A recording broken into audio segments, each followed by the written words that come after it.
Hi friends, ಎಲ್ರಿಗೂ ನಮಸ್ಕಾರ. ಹಾಗೆ ಎಲ್ರಿಗೂ ಶ್ರೀಕೃಷ್ಣ ಜನ್ಮಾಷ್ಟಮಿಯ ಶುಭಾಶಯಗಳು.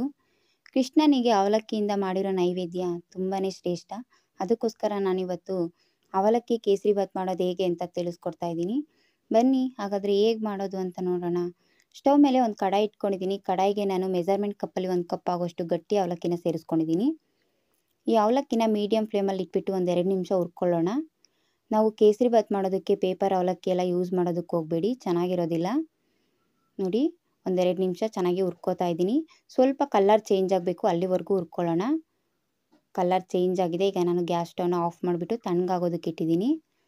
ತಣ್ಣಗಾಗಿರೋಂಥ ಅವಲಕ್ಕಿನ ಮಿಕ್ಸಿ ಜಾರ್ಗೆ ಸೇರಿಸ್ಕೊತಾ ಇದ್ದೀನಿ. ಮಿಕ್ಸಿ ಜಾರ್ಗೆ ಸೇರಿಸ್ಕೊಂಡು ರುಬ್ಕೊಬರೋಣ. ನಾವು ಇದನ್ನು ತುಂಬ ನುಣ್ಣಗೂ ರುಬ್ಕೋಬಾರ್ದು, ತರ್ತರಿಯಾಗೂ ರುಬ್ಕೋಬಾರ್ದು. ರವೆ ಇರುತ್ತಲ್ವ, ಆ ರೀತಿ ರುಬ್ಕೋಬೇಕು. ಹಾಗೆ ಸ್ಟವ್ ಮೇಲೆ ಕಡಾಯಿ ಇಟ್ಕೊಂಡಿದ್ದೀನಿ. ಕಡಾಯಿಗೆ 1-2 ಟೇಬಲ್ ಸ್ಪೂನ್ ತುಪ್ಪ ಸೇರಿಸ್ಕೊಂಡಿದ್ದೀನಿ. ಹಾಗೆ ಸ್ವಲ್ಪ ಗೋಡಂಬಿ, ಸ್ವಲ್ಪ ದ್ರಾಕ್ಷಿನ ಸೇರಿಸ್ಕೊಂಡು ಲೋ ಫ್ಲೇಮಲ್ಲಿ ಇಟ್ಬಿಟ್ಟು 1 ನಿಮಿಷ ಚೆನ್ನಾಗಿ ಫ್ರೈ ಮಾಡ್ಕೊಳ್ಳೋಣ. ಗೋಡಂಬಿ ಎಲ್ಲ ಸ್ವಲ್ಪ ಕಲರ್ ಚೇಂಜ್ ಆಗಬೇಕು, ದ್ರಾಕ್ಷಿ ಸ್ವಲ್ಪ ಉಬ್ಬಬೇಕು. ಆ ರೀತಿ ಫ್ರೈ ಮಾಡಿಕೊಂಡು ಒಂದು ಬೌಲ್ಗೆ ತೆಗೆದಿಟ್ಕೊಳ್ಳೋಣ. ನೀವು ದ್ರಾಕ್ಷಿ ಗೋಡಂಬಿ ಎಲ್ಲ ಹೆಚ್ಚು ಕಡಿಮೆ ಸಹ ಮಾಡ್ಕೋಬೋದು. ನೋಡಿ, ಈಗ ನಾನು ಫ್ರೈ ಮಾಡಿರೋಂಥ ದ್ರಾಕ್ಷಿ ಗೋಡಂಬಿನ ಒಂದು ಬೌಲ್ಗೆ ತೆಗೆದಿಟ್ಕೊಂಡಿದ್ದೀನಿ. ಅದೇ ಕಡಾಯಿಗೆ ನಾನು ಪೌಡರ್ ಮಾಡಿ ಇಟ್ಕೊಂಡಿರೋಂಥ ಅವಲಕ್ಕಿ ಪುಡಿನ ಸೇರಿಸ್ಕೊತಾ ಇದ್ದೀನಿ. ಅವಲಕ್ಕಿ ಪುಡಿನ ಸೇರಿಸ್ಕೊಂಡು ಈ ತುಪ್ಪದ ಜೊತೆ ಚೆನ್ನಾಗಿ ಮಿಕ್ಸ್ ಮಾಡ್ಕೊಳ್ಳೋಣ. ಮಿಕ್ಸ್ ಮಾಡಿಕೊಂಡು ಚೆನ್ನಾಗಿ ಹುರ್ಕೋಬೇಕು. ಲೋ ಫ್ಲೇಮಲ್ಲೇ ಇಟ್ಬಿಟ್ಟು 1-2 ನಿಮಿಷ ಹುರ್ಕೊಳ್ಳಿ. ಹೈ ಫ್ಲೇಮಲ್ಲೆಲ್ಲ ಇಟ್ಟು ಹುರ್ಕೊಳ್ಳೋದಕ್ಕೆ ಹೋಗಬೇಡಿ. ನೋಡಿ, ಈಗ ಚೆನ್ನಾಗಿ ಹುರಿದಿದ್ದಾಗಿದೆ. ಈಗ ಇದಕ್ಕೆ ನಾನು ಮೆಜರ್ಮೆಂಟ್ ಕಪ್ಪಲ್ಲಿ 1 ಕಪ್ ಆಗೋಷ್ಟು ನೀರನ್ನು ಸೇರಿಸ್ಕೊತಾ ಇದ್ದೀನಿ. ಹಾಗೆ ನಾನು 3/4 ಕಪ್ ಆಗೋಷ್ಟು ಹಾಲನ್ನು ಸೇರಿಸ್ಕೊತಾ ಇದ್ದೀನಿ. ನೀವು ಬೇಕು ಅಂದರೆ ಬರೀ ಹಾಲನ್ನು ಸಹ ಸೇರಿಸ್ಕೊಂಡು ಮಾಡ್ಕೋಬೋದು, ಅಥವಾ ಬರೀ ನೀರನ್ನು ಸಹ ಸೇರಿಸ್ಕೊಂಡು ಮಾಡ್ಕೋಬೋದು. ಈಗ ನಾನು ಚೆನ್ನಾಗಿ ಮಿಕ್ಸ್ ಮಾಡ್ಕೋತಾ ಇದ್ದೀನಿ. ಇದೇನು ಗಂಟಾಗುವಂಥ ಸಾಧ್ಯತೆ ಇರೋದಿಲ್ಲ. ಈಗ ಇದನ್ನು ನಾವು ತಳ ಬಿಡೋವರೆಗೂ ಚೆನ್ನಾಗಿ ಬೇಯಿಸ್ಕೋಬೇಕು. ಲೋ ಫ್ಲೇಮಲ್ಲೇ 1-2 ನಿಮಿಷ ಚೆನ್ನಾಗಿ ಬೇಯಿಸ್ಕೊಳ್ಳೋಣ. ಇದು ನೋಡಿ, ತಳ ಬಿಡ್ತಾ ಇದೆ. ಈ ರೀತಿ ತಳ ಬಿಡೋವರೆಗೂ ಚೆನ್ನಾಗಿ ಬೇಯಿಸ್ಕೋಬೇಕು. ಈಗ ನಾವು ಇದಕ್ಕೆ ಮೆಜರ್ಮೆಂಟ್ ಕಪ್ಪಲ್ಲಿ 3/4 ಕಪ್ ಆಗೋಷ್ಟು ಸಕ್ಕರೆನ ಸೇರಿಸ್ಕೊತಾ ಇದ್ದೀನಿ. ನೀವು ಸಿಹಿ ಜಾಸ್ತಿ ಬೇಕು ಅಂದರೆ ಸಕ್ಕರೆನ ಜಾಸ್ತಿ ಮಾಡ್ಕೊಳ್ಳಿ. ಹಾಗೆ ನಾನು ಸ್ವಲ್ಪ ಕೇಸರಿ ಕಲರ್ನ ಸೇರಿಸ್ಕೊತಾ ಇದ್ದೀನಿ, ಫುಡ್ ಕಲರು.